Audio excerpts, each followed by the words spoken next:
15th of 2004, our daughter Alexa died while waiting on the list for a double lung transplant. We believed that that call would come, and we never thought that we would run out of time. She was just one of those kids that loved life. I think when you're a parent, you expect to be a parent for a long time, and it's hard to figure out a life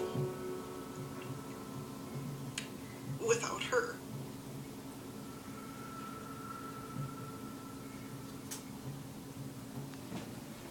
As you can see, the need for organ donors is real. It does not affect just one particular age. It affects every age, from newborns to people in their last days of life. It is a bit of a morbid thing if you think about it, but everybody should think about it. Becoming an organ donor is a selfless act that can affect the lives of up to 50 people, according to MayoClinic.com. If you count the family members, the friends, the co-workers, the people that organ donors can touch is endless. According to DonateLife.net, approximately 120,000 people await an organ transplant. Approximately 18 people die a day waiting for that transplant that never happens. Now imagine, if you will, if it was you or a loved one who needed that organ. What if a perfectly healthy person dies and is not a donor? How would you feel? In 2009, my grandfather was diagnosed with Wegener's disease. It's a very rare disease that affects your blood vessels, and in treatment for this disease, his kidneys went into failure. He needed a kidney transplant.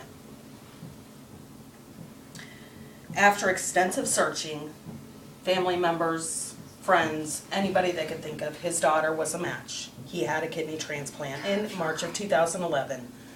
They both are doing wonderful, but without her, he would not have made it. August of 2013, my stepmom was supposed to go in to have the lining of her heart removed because of radiation she had when she was 19. It weakened her heart. She got there to have the surgery done, and they found out that wasn't the problem at all. She needed a heart transplant altogether. The muscle of her heart was giving in, and that's the only way to fix it, is a new heart. This was devastating news for us. As you can see, the need is real. These are only a couple of examples out of many that occur every single day.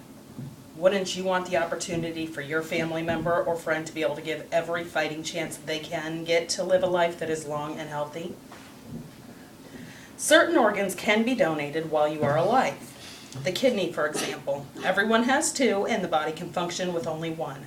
The liver is another example. Doctors can remove a small portion of the liver, and the liver can regenerate, and the donor can go on to lead a normal life with giving part of their liver.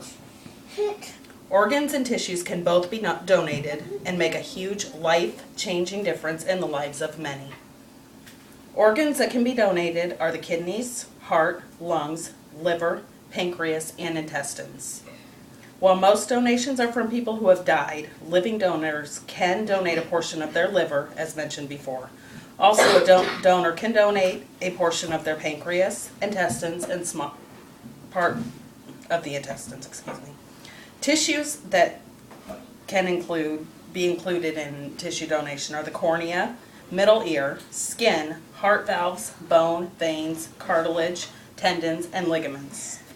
These tissues can be stored in tissue banks, as opposed to the organs, which must be used within hours of taking them from the donor. There are a number of myths surrounding organ donation. A big one is the misconception that if you decide to be an organ donor, the hospital will not work as hard as they normally would to save your life. This simply isn't true.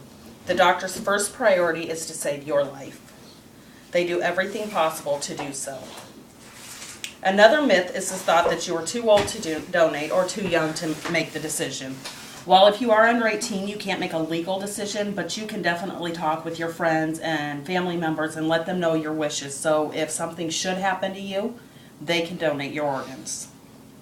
As far as being too old, there's no criteria on too old for donating any organs. It's based on medical criteria. So the doctors will go in, get the organs, and then they do all their testing to make sure the organ is usable. Organ transplants are based on need, not financial or social status. So a famous person, a rich person, won't get one before somebody else just because they have more money or because they're more well known. How it works is you are put on a list, and whoever's in the most dire need for an organ transplant is at the top of the list. So if you're in ICU and dying because your organ is failing, you're at the top of the list. It doesn't matter financial status or social status. As you can see, the need is huge for organ donations. I encourage you to sign up to be an organ donor. This can be done when you get your driver's license. You can opt in doing that, say you want to donate your organs. You can also visit sites such as donatelife.net and register. There are so many resources to help you with this process. And remember to explain and discuss this with your family and loved ones, because even if you have opted in to be an organ donor, if they are faced with a decision after you've passed, they can make the ultimate decision to not donate your organs. So make sure they know your wishes. It is a difficult thing to think about, but one of the most precious gifts you could ever give or receive, the gift of life.